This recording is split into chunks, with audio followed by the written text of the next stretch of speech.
Hi, I'm Clifford L Marshall II, President and founder of Clifford L Marshall Communications, and welcome to our live DVD series.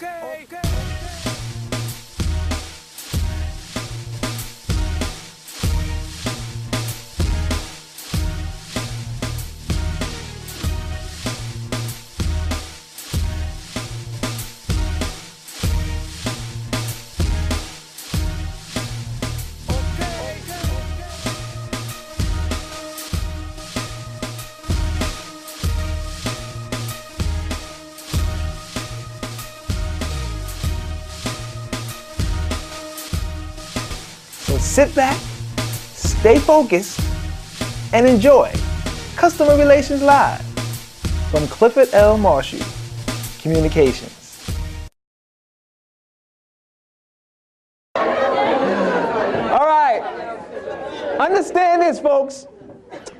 The people who are your customers will be your customers forever, and they will forever be connected to you. Why is that? Because you know them and they know you. Most of the customers that you get in this type of business are customers or people that you know. Am I correct? Yes. Right, all right. So they will always come back to you and they will always trust you. So that's why it's important for you to build a relationship. Another thing, they refer friends, family, and acquaintances to you. See, that's what this business is all about. This business is all about word of mouth and referrals, right? Okay? We learned that it's all about the relationships, because what happens is that if I get Lisa as a customer, then Lisa's going to tell Lisa. Woo! Lisa. Remember that? Lisa in the Colt Jam. Lisa's going to tell Lisa. Lisa's going to tell Russell. Russell's going to tell Tyra. Tyra's going to tell Stephanie's going to tell Alisa. And that's basically how it goes. Then Lisa calls somebody up in another state, say you got to try this, who calls somebody up in another state, and then before you know it, you look at your organization chart, you say, man, where are all these people coming from? That's how it works. But it's about building those relationships. Make sense, everybody? And the last thing is that they prefer to be serviced by you. That's right. Okay? And I'm going to get into it a little later on. But what happens is that, you know, when you're brand new and things don't work out right, you always refer to probably your upline, or you refer to your cross line or something like that, somebody that you feel will help you out, all right? Well, these people don't want to talk to that person. They really want to talk to you, all right? So learn as much as you can how to do the business. Listen to the leaders, learn as much as you can how to do the business, so that when these questions come up, you can answer them. And if you don't know, excuse me, you just say, I don't know. But I'm going to get right back to you. And you learn, all right?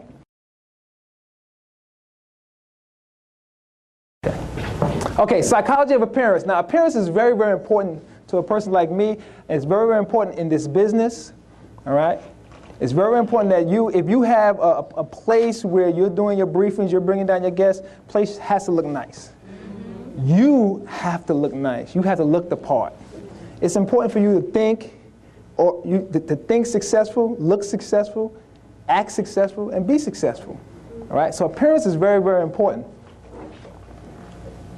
Image management. What is image management? Have anybody ever seen, this is a great analogy, right? There's a newscast, and there's a lady who supposedly had did this heinous criminal act. And when they arrest her, her hair's all messed up, her hands is cuffed, her teeth is not fixed, and she like this. She put her head down, right? 6 months later, she go to court. Her hair's pushed back. She got glasses on. She got a nice blouse on, white blouse on, right? And she walks to the court like this. And the lawyer say, Your Honor, mistaken identity. She couldn't have been the one. Anybody ever seen that before, right? Lawyers understand about image management, right? So this is what you have to understand. It's important for you to look the part. You have to look the part. Right? When we talk about warm spirit, even the name itself gives off that warmth, right? I say warm spirit, and I go, ooh, I feel warm. When it's cold in here, all y'all say warm spirit, and then all of a sudden it gets warm in here. So you got to look the part. Warm spirit representative, you have to look the part. Image management, right? And it starts with you, the leader, and it should trickle down to your team. If you look good, right, and you're successful, when new people come to your organization, they will look at you and say, okay, in order for me to be successful, I see I have to do certain things. All right? So it's important for you to have that image management.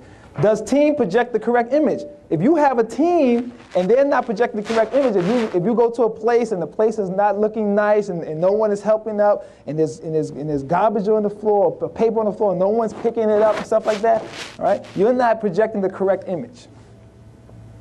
So it's important for you to make sure that your team projects the correct image, because your customers will notice these things. What's a professional image? Well, everyone is different. Everyone has a different view on what a professional image is all about. But as we used to say, especially with ladies, you don't want anything too short. You don't want anything too low. Right? You want to keep things, kind of covered a little bit, keep it in proportion. See, one thing that you don't want to make the mistake in doing is you don't want to make a mistake in trying to sell your product, right, through sex or sexual connotations and stuff like that. Because you have to realize, if you're a good-looking woman, when you recruit someone on your team, the first barrier is, I don't look as good as she does, so I'm not going to be able to get the customers that she gets because she's wearing the short skirts and the low cut, right? So, someone who doesn't look as good as you is going to have a barrier now because they're looking at you and they're saying, I can't do that. So you want to always have that in mind. You want to make yourself as professional as you possibly can, keep things in proportion, nice and covered, so that when you recruit someone that doesn't look as good as you, they won't feel like they have to, go to Bally's and get in shape in order to do the business. Girl, what's going on? I gotta go to Bally's. I want to join this group called Warm Spirit. And the girl who's trying to recruit me is a 10. Yeah, you don't want that barrier to come up, right? All right? So just make sure you think about that.